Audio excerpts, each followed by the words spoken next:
जय Jagannath welcome my new blog. आज blog start कर घर कम चली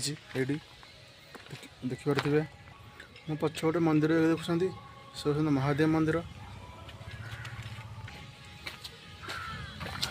चलते जीवा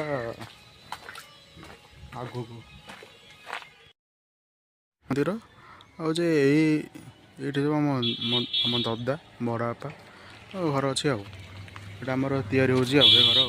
है सब सरीगला गला आज दिनटा गरम हम शोई हेनी सब गला कहीं मेघ पकई वर्षा पके बोली कि है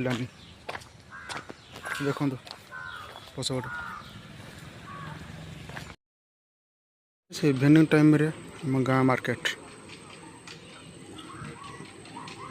किसी एमती प्रकार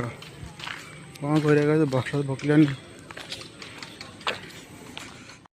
इवनिंग टाइम आम गाँ मार्केट किसी एमती देखा कौन कर वर्षा पकलानी ठंडा ठंडा लगे टे ना गरम लगे